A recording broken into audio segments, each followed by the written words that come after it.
Hello மக்களே, welcome back. நம்ம big பாஸோட முதல் ப்ரோமோ போட்டாங்க. ஆக்சுவலாக இந்த ஒரு ப்ரோமோ அப்படின்னு பார்த்தீங்கன்னா ரொம்ப எமோஷ்னல் ஒரு மொமெண்ட் அப்படின்னே சொல்லலாம்.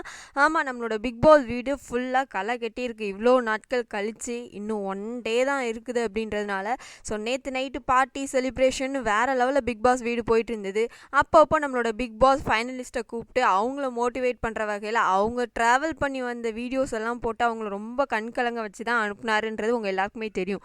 ஸோ அதுக்கும் நடுவில் அப்போ வந்து சினிமா அப்படின்ற மாதிரி குட்டி குட்டியாக அவங்கவுங்களோட மொமெண்ட்ஸை வந்து love moment, friendship moment, cry moment அப்படின்ற மாதிரி நிறைய விஷயங்கள் வந்து காமிச்சிட்ருக்காரு. அதேமாதிரி இன்றைக்கி வந்து எமோஷ்னல் மொமெண்ட், ஒட்டஞ்சு அழுந்த மொமெண்ட்ஸ் எல்லாத்தையும் நாங்கள் உங்களுக்கு வீடியோவாக கொடுத்துருக்கோம் அப்படின்ற மாதிரி சொல்லியிருக்காரு.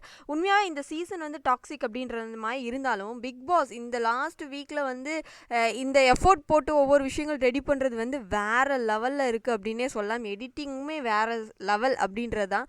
ஸோ இப்போ என்ன அப்படின்னா எமோஷ்னல் மூமெண்ட் ஒவ்வொருத்தரும் உடஞ்சி அழுதது. அதாவது அர்ச்சனா அவங்க ஃபேமிலி வரும்போது அழுதது, வினிஷா அவங்க ஃபேமிலி நினச்சி அழுதது. ஸோ தினேஷ் வந்து அவங்களோட ஒய்ஃபை நினச்சி ஒரு சில விஷயங்கள் பேசினது, மாயாவுக்கும் பூர்ணிமாவுக்கும் இருக்க ஃப்ரெண்ட்ஷிப், அந்த ஹைலைட் மூமெண்ட். அவங்க வந்து மாயா அப்படின்னு சொல்லி கூப்பிடும்போது அவங்க ஓடி வந்து ஹக் பண்ணுவாங்க. அந்த சீசன்லேயே ரொம்ப ஹைலைட் மூமெண்ட் அதுதான் அப்படின்றது அவங்க எல்லாருக்குமே தெரியும்னு நினைக்கிறேன். ஸோ அந்த ஒரு மூமெண்ட்டையும் வந்து காமிச்சிருக்காங்க.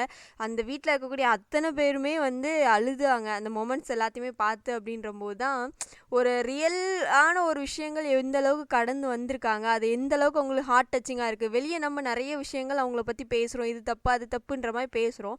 பட் அந்த வீட்டுக்குள்ளே அவங்க கடந்து வந்த சூழ்நிலைகள், அவங்க கடந்து வந்த ஒவ்வொரு விஷயங்கள், அவங்க பண்ண தவறுனால அவங்களுக்கு பேக் ஃபயர் ஆன விஷயங்கள் அப்படின்ற மாதிரி எல்லாத்தையும் அவங்களுக்கு திரும்பி பார்க்கும்போது ரொம்ப அழகான ஒரு மெமரிஸாக இருக்கும்.